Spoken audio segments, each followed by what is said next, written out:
2, 3. Go. And I'm really looking at David, this. now you're going to welcome everyone. Okay, I want to welcome everyone to our Zoom Hanukkah service. Tonight's going to be very interesting. It's the 6th night. Sixth night. Well, that's interesting in and of itself, but even more interesting is we have the opportunity, and we had the opportunity to invite Bill Donitz and Ala Donitz to explain, And their son, Paul. and their son Paul, And who- Sam. and Sam, one of whom I'm marrying next year. But I'm looking forward to hearing and watching through sign language, American Sign Language. I've asked Bill to explain how Hanukkah was celebrated in the Soviet Union, if it was indeed allowed to be celebrated in the Soviet Union. You know, remember, the Soviet Union was not like America is today, a country of great freedoms, the country of freedom. But what was it like to live in Soviet Union and at the same time be Jewish, and at the same time it was Hanukkah? What was that like? Before Bill describes that to us, I'd like Bill and Allah to recite the candles of Hanukkah for the 6th day. We're Okay. just gonna pretend that we're lighting them. But Yeah, let's pretend that we're lighting them because we already lit. Okay, well, could you, it doesn't matter. Could you say them, please? Yeah, let me, no, I did actually. Okay, let's say, let's go over again. Baruch atah Adonai Eloheinu melech haolam, asher kiddushanu b'mitzvoso v'tzivanu lekadlik ner shel Hanukkah. Amen. Amen. Blessed are you, Adonai, our God, Lord of the universe, who hallows us with mitzvot, commanding us to kindle the Hanukkah lights. Amen. Amen. Baruch atah Adonai Eloheinu melech haolam, שעשה ניסים לאבותינו ואמותינו בימים החיים בזמן הזה. Amen. Amen. Blessed are you, Adonai, our God, sovereign of all, who performed wondrous deeds for our ancestors in days of old at this season. Amen. Amen. Amen. Now, before you start, if anybody has any questions, they can just type it in on the chat button and we'll ask the questions for them. Okay, no problem. Take it away. Okay. I talked to Rebbe, and Rebbe asked me to do that, which I really appreciated because a lot of people don't know how it was actually in the Soviet Union. Legally, it was forbidden. Any kind of religion was forbidden, even though that some of the people still practice and they didn't care about the consequences that would happen. The consequences could be from minor offense with 2 weeks in jail to about 25 years in jail. Oh my. Oh my. Most of the time, it used to be a joke, and in a way, 2 prisoners were sitting in political prison, and one said, "What are you? What did you do, and how long did you got?" One said, "Well, I was fishing in the wrong place, and they caught me, and they gave me 7 years." The other one said, "Oh, I didn't do anything. I just said a prayer, actually, and I got 10. So in my family, in our family, let me, because I talked to Allah about it, in Allah's family, actually, they did not celebrate Hanukkah pretty much. And I just asked my 82-year-old mother, she did not know what Hanukkah was until she came there. In my family, on the other hand, it was really celebrated. and the major thing for kids were to get presents, and the presents were actually money, Hanukkah geld. Chocolate or real? Oh, real, definitely. We have here in the United States, we have fake Hanukkah geld in the form in the form of chocolate. But from what I remember, my grandmother used to lit the candle, but to me it was kind of strange because we had candles, but she did not lit actual candle. She was making the candle, and I decided to kind of do that the same thing as she did. She did. We did not have Hanukkah menorah, and the reason for it was in case of the search, if they would find the means of religion items, you could get in trouble. So what she did is she used a potato. No, seriously. Yeah. Well, She- you had those a lot in Russia. Exactly. She cut the potato. She scooped the inside.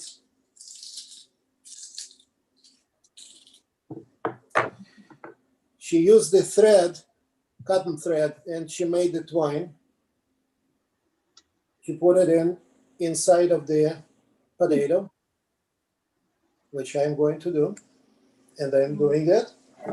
She put a little bit of oil inside. Jeez. Any kind of oil? We had a cooking oil, basically. And in honor of my grandmother, just like she used to do it, she used to use matches, not the means of what Right. we do Modern now. technology. Exactly.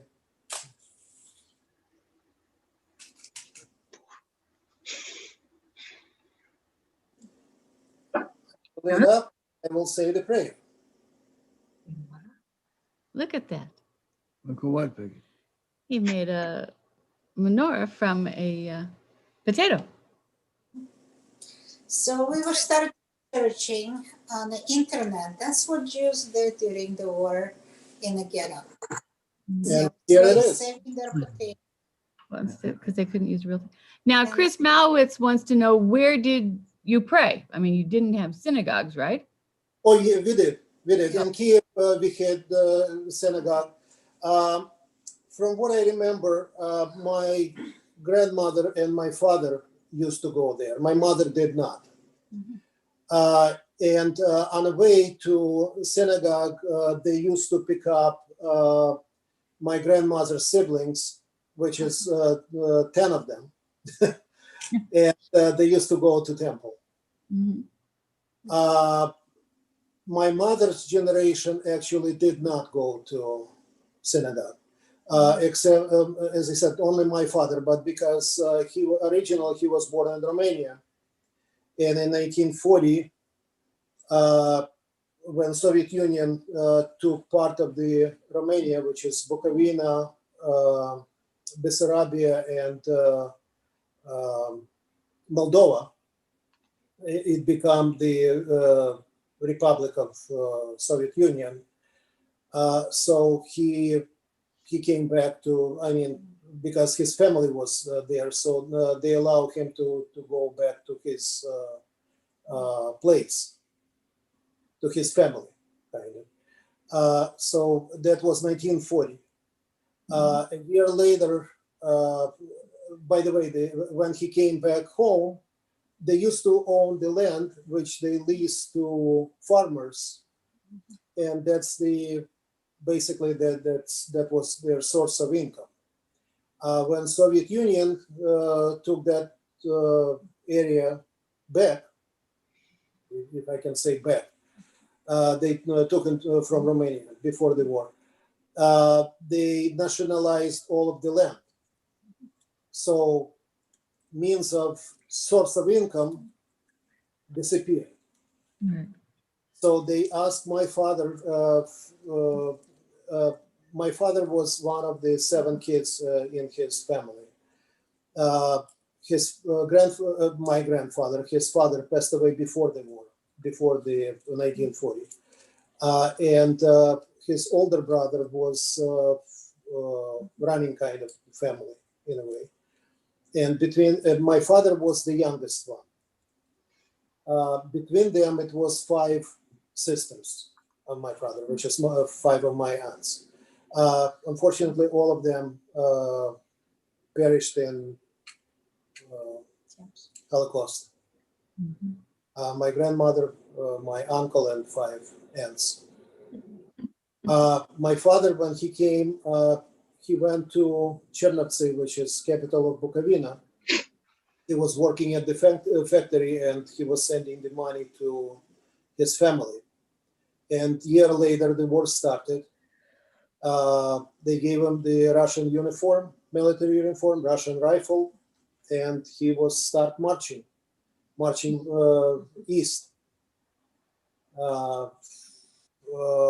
And he got all the way to, his unit got all the way to Stalingrad, and they were involved in Stalingrad battle.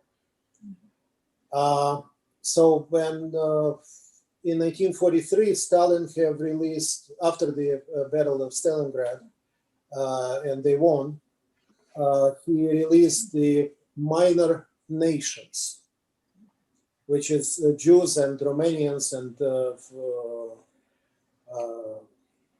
pretty much considered to be minor nations, nationalities, I'm sorry. So he was sent to the labor army, so calling, to support the actual military. He was working there at the factory, and that's where he met my mother. That was in Tashkent. And in 1948, they after the war, they came back to Kiev. Actually, they got married in Tashkent, and in 1948, back to Kiev. So that's basically what have happened.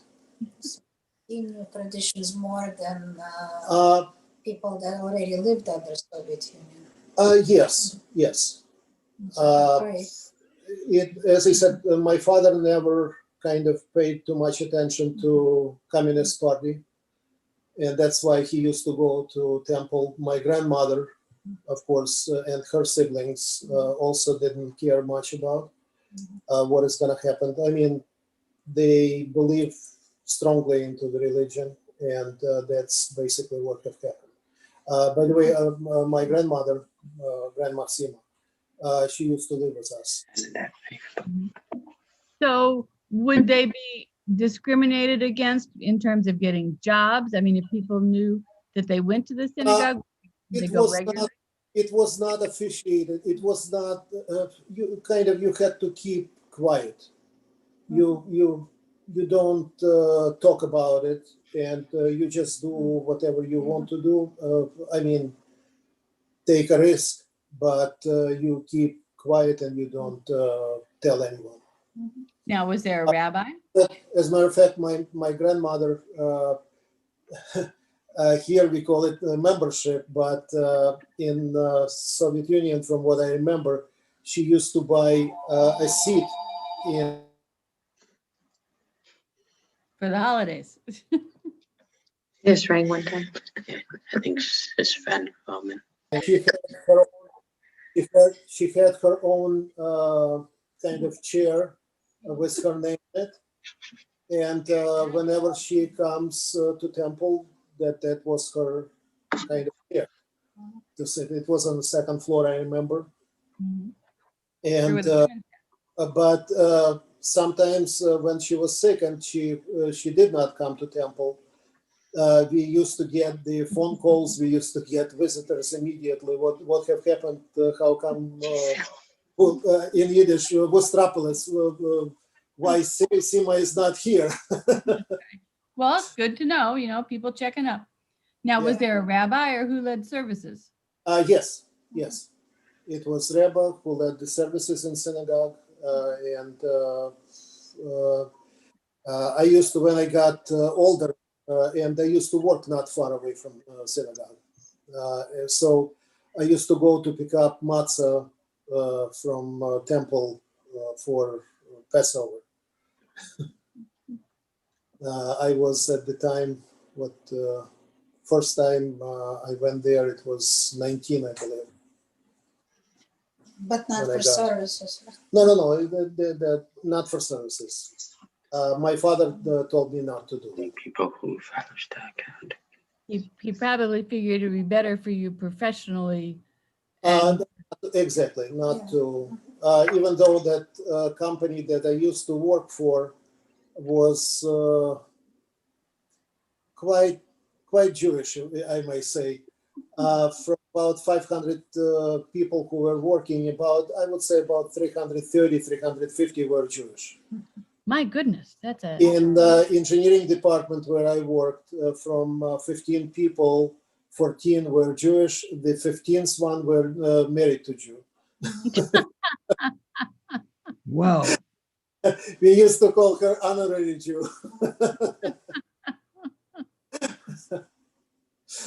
By the way, most of them are here in the United States, by the way. so you all came over during when so many of the Soviet Jews were allowed out. I was the very first one who left the factory where I used to work for, Mhm. the plant. And after me, it was another family, then another family. I mean, within a month after I left, there is three more families. Now, Marla Anderson wants to know if the synagogue that your grandmother went to, if it still stands. Yes, it does, and it does have right now Chabad kind of population, if you will, in Kiev. Chabad gets everywhere. Oh yes. Oh, Now, yes. you guys went back to Pardon me? Russia. Didn't you guys go back to Russia? No, No. no, and I'm not planning to. Smart yeah. plan. Smart plan. But now to tell you how times change. The Prime Minister of Ukraine now is Jewish. His But isn't he also a comedian? Yes. He used to be a comedian, Yeah. and Just saying. Yeah, he we had. used to watch him all the time. He's very funny. Very funny. I thought it was a joke when he won. But But that's true. And didn't you say the Minister of the Treasury is also Yes. Jewish? Yep. yes, Mhm. And I guess second in command is also Jewish. but But I don't know how it's gonna anti-Semitism play feelings later on. changed. We don't know.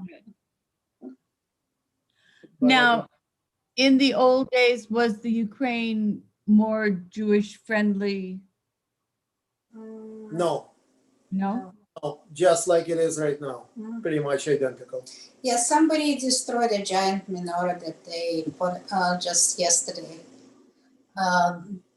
Chabad installed several menorahs in a town, and Yeah, this person tried to destroy one, couldn't because it was bolted down, but he toppled the second one. But immediately got arrested and got a huge backlash from the population. Now, Chris Malwitz wants to know, what are the figures on your table? Do they have any family meaning? I think she means the bear. They look like bears. No, it's not bears. It's actually Ask the Papa. It's It's like next generation of menship. yeah. If you know the bench and a bench, the Oh. toy. So that's the next generation. Okay. And Bobby. Yeah. They talk. No, I'm gonna be late for mahjong. I don't know when I don't we know, push. he's- I can complain, but what's the use? you say, I wonder Zadie what- said, what's the use? Okay, So that's my what- family, nothing. Didn't know what Hanukkah was. Didn't know what being Jewish means, other than well, being insulted for the way we knew we're Jewish, but they know that Judaism is also a religion. We thought it was our nationality. Now, your passport, so both of your passports, though, did say Jewish as your Yeah. nationality. That's Yeah, what but- there was a whole discussion, you and Douglas uh, Me frequently. in Soviet Union, it was a passport system. It's not like in United States. For an ID, you can have either state issued ID or driver license. Driver license, it was not very common because not a lot of people used to own the car. And so everybody who turned 16 actually had to get the passport. And in a passport, you had your first name, your father's name, first name, Mhm. which is kind of like a second name, if you will, and the last name. And then you had address, and then you had nationality. And nationality in Soviet Union, not only Soviet Union, in Soviet bloc system, Eastern Europe, if you will. Jewish was a nationality, not a religion. Now, if you were Catholic, would that be the same situation? No. If it would be religion, and it's not mentioned in your passport, your religion. So that's why, as I said, in Jewish, it's a nationality in Soviet bloc religion. So were the Catholics discriminated against, though? Oh, yeah. Oh The yes, same so as- as Baptists, so as Pentecostals, so the Muslims. It was everybody was on kind of on the same boat, if you will, if you practice religion. Yeah, police Even in though front of the churches taking notes who was going inside. on the other hand, it's kind of weird, but we used to go for vacation to Odessa. Odessa, it's a southern port city in Ukraine. Yes, and in Odessa, they used to have at the time. That's why I said used to. Most likely they have it right now also. But it was a monastery where actually people went and studied and become Russian Orthodox Priests. priests, if you will. In Russia, it's calling Pope, which is like papal, but papal it's actually Roman.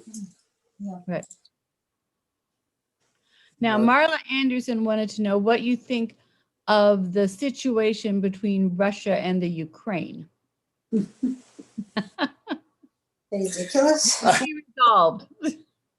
It's scary, ridiculous. I will abstain from from answering because I'm sorry, but it would be bad whatever I will answer.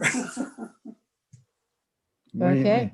What do you mean bad, whatever you answer? What do you mean? He wants you to answer. Now is not the time or place. Okay. All right. What do you say? Sam said now is not the time or place. Okay. It's Hanukkah. Let's get Exactly. Hanukkah. So how was it celebrated? So those of you who I mean, I assume because I think your family celebrated Hanukkah. Yes. Right. Yes. How did you His grandmother made menorah using potatoes. She'd put the thread in and then oil and she'd light it. Oh, that's wonderful. And he's the one who taught me pretty much how to make latkes. Okay. Did your family invite other Jewish people to come and see you Yes. at the Every my grandmother was the oldest in her generation. So she was the oldest from the 11 kids. My great grandfather, he got married and he had 4 kids, and my grandmother was the oldest one. Then his wife passed away, and he remarried, and he had 7 kids with second wife. My goodness. The busybody. Yes, so. 7. Well, you know, it was cold, it was winter, what else to do? Exactly. It's no light, candle. Okay, so So So- did you get gelt each night? No, we get usually during the Saturday or Sunday. I mean, when all of the kids, I mean, all my grandmother's grandkids to visit. So that's when she gave everybody money. My brother, because he's the oldest one, he used to get 10 rubles. My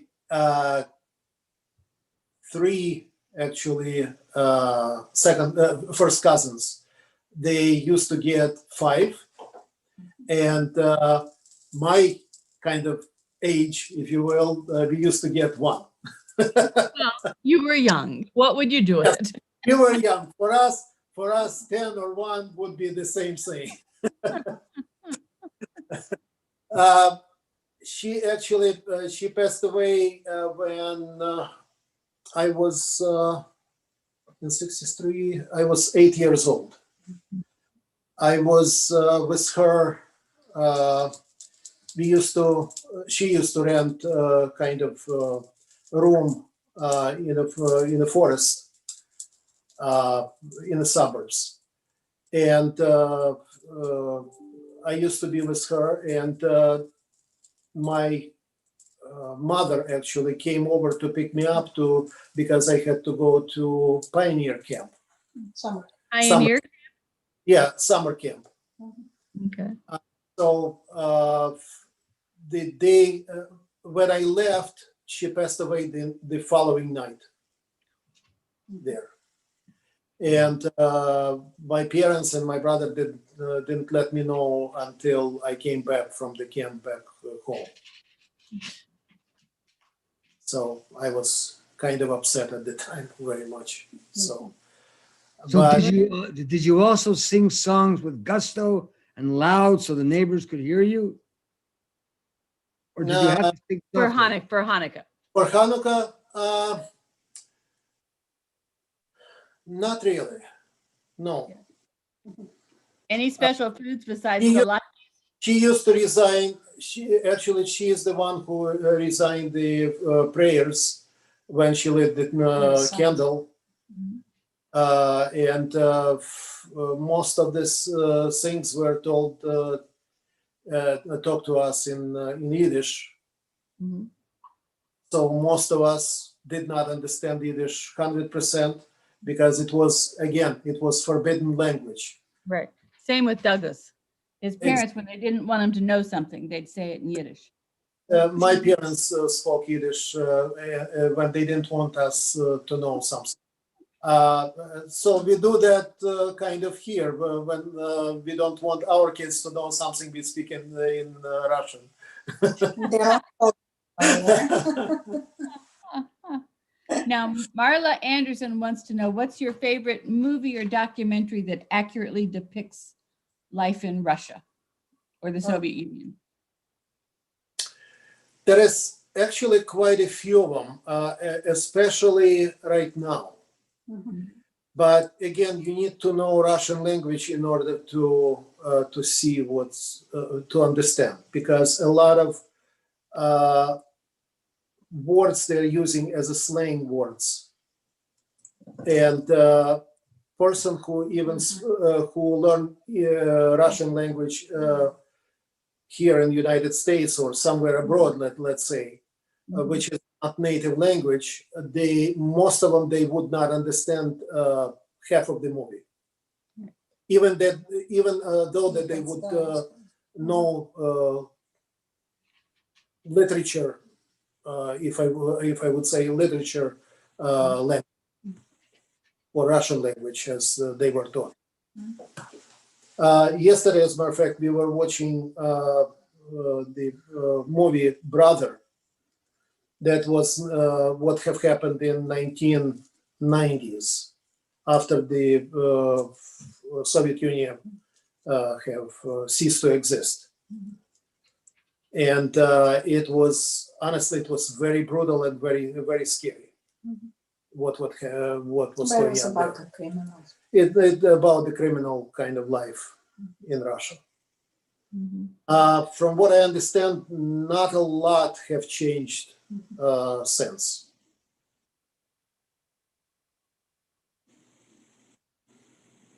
Laura wants to know, how did you learn English? I learned in school in Soviet Union, in Russia. I used to go to Ukrainian English school. English and Ukrainian we learned from the first grade, Russian from second. It used to be Russian English schools. Some schools you learn foreign language from in the first grade. It was more specialized schools, but most of them were from the fifth grade. Yeah. Fourth of fifth grade. But it was basic. It was basic, Right. but in college it was also English. And but then before I left, I took the intensive English course before I left as well. And when did you decide you wanted to emigrate to the United States? In 74, Okay. So you were how old? I 19? was 19. 19. I finished my college and I wanted to go farther. Right. And 1920 I was approximately. And I went to apply to one college. Mhm. They told me, university, and they told me that I'm going into the wrong profession. During the entrance exam. Which you picked. During the when I just when I just brought my documents, I mean, to get into the college. And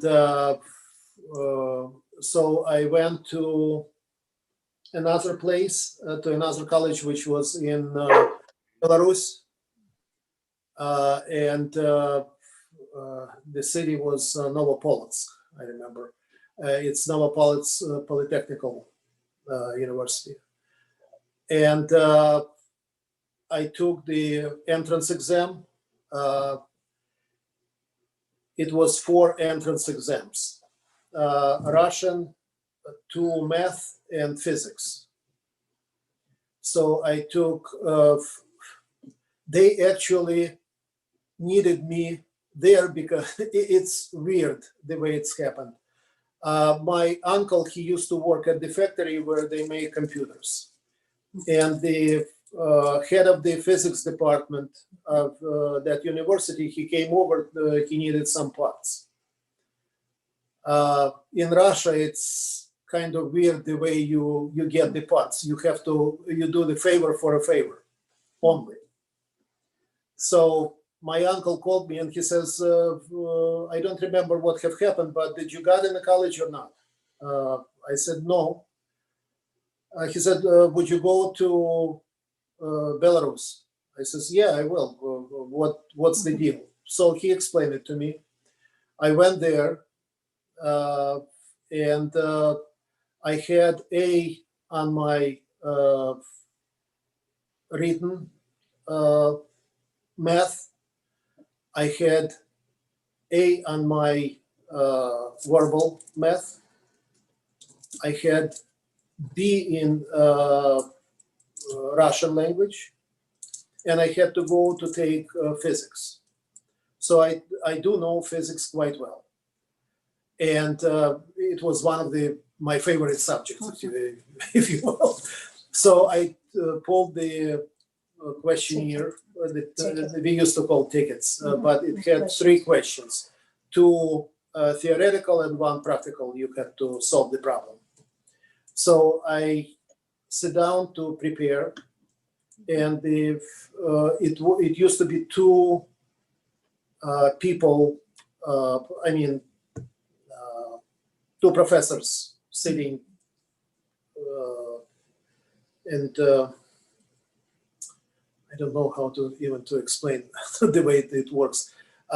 Each student comes and he had to explain answer the theoretical questions, and then show them how he solved the problem and stuff. So one of the professors just walked away. I mean, he needed to go to bathroom. It happened to be the bathroom. So the second one who left, he started to ask, because it was 4 people in auditorium, and I was the 5th one who came in at the time. So he started us, are you ready? The other guy, he says, no, I still need some time to do. He asked another guy. He didn't ask me because I just walked in. And so about 5 minutes later, he started to ask people again. And so he asked me, he says, are you ready? I says, you know what, 2 questions I can answer pretty much right away. And the third one, I can do it while I'm sitting, while I'm answering. He says, okay, go ahead. So I went there, I told the guy, I answered the first question right away. Honestly, it was easy to me. The second question I answered, and I start the third question, the practical, the problem to solve. And he says, you can go, it's F. And I just, what do you mean F? F. And he put F in, there is a main list with all of the names, and it was so-called exam list or exam pass, which only my name, and it has all of the, yeah. So I walked out, the head of the physics department were standing right outside, and he says, okay, so is it A or B? What did you got? As a matter of fact, before the exam, he asked me, how well do you know the physics? Maybe you don't need to go even there. We will just give you the grade and get over with. I said, no, that's quite all right. I'll go. So I walked out and I showed to him. I says, does it look like A or B to you? And he says, what's happened? You didn't know anything. I said, do you want me to answer to you? So he walked in, and he said, the first question that he asked, the door was open. The first question he asked, where is by the name, he says, where is the other guy? And he says, in the bathroom. So he ran away from that auditorium, and he started running towards the bathroom. And that time, he says, just wait here. The guy is walking back. So he went to him, they start shoo. They ran into the auditorium, and they start kind of talking extremely quiet to the other professor. And without any shoo, he went straight forward and he said, big deal, it's going to be 1 Jew less in the college. Okay. That's nice. That was it. Honestly, So he walked out. He says, I'm really sorry, but I just come over for the winter session, and you don't need to take any exams. Just come in, and you're gonna be in. I said, thank you very much. I know. So I flew back home. I came home and I said, okay, my universities are finished here. I'm out. Yeah. Okay, so Well, their loss is our gain. So that was it. no, but what I asked before was when you sing the Hanukkah songs, did you have to We did sing? not. Not We did singing. not. We We had did They not. one didn't, with, they didn't sing Hanukkah songs. You didn't sing Hanukkah songs. No. No. As I said, my There's no one to the teach only us. thing is my grandmother, when she lit the candle, she resigned the prayers. Mhm. I Recite. see. Right, So everything was done low key. right. Yes, absolutely. if at all. There was one winter holiday, New Year's, that was secular, but kind of celebrated like a Christmas here, with pageants, concerts, shows, presents, Christmas, New Year's tree. So it was modeled after Christmas, but was considered secular holiday New Year's. That's why for every Russian, New Year is the big holiday in the winter. Right. What they say is this Russia.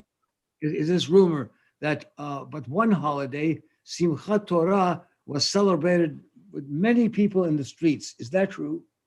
No, No. we again, interestingly enough, my grandmother's name was Sima, and she was born around the Simchas Torah. That's why she was called Sima. Mhm. And that's how we knew that Simchas Torah, because during the celebration of her birthday, again, my father and my grandmother and my great aunts and uncles, they were reciting some prayers. Well, this has been fascinating. Thank you for sharing your story with us. And thank you for celebrating Hanukkah with us. And we hope everyone will join us tomorrow night when Cheryl Robinson and Chris Malwitz will light the Hanukkah candles. And Barry and Carol Merrim will share with us a story of Hanukkah and hope. Rabbi Douglas will lead a Hanukkah meditation. And Rabbi Sherry will tell us a Hanukkah story. So join us tomorrow night, same Zoom link, 7:00 p.m. And on Thursday, Tom and Nita Giller will light the candles together with Linda Clark, and Rabbi Goldhammer will teach us another meditation. Rabbi Sherry will teach us another Hanukkah story, and Charlene and Sarah will close our Hanukkah festivities with a Hanukkah song. So Very we good. look forward to seeing you all. Thank you. Thank you. Good Thank night. you. Thank you. Thank Good night. you all. Thank you all. Thank you. Good Zoom night. gali gali gali. Zoom gali gali. Good night. Good night. Good night. Thank you.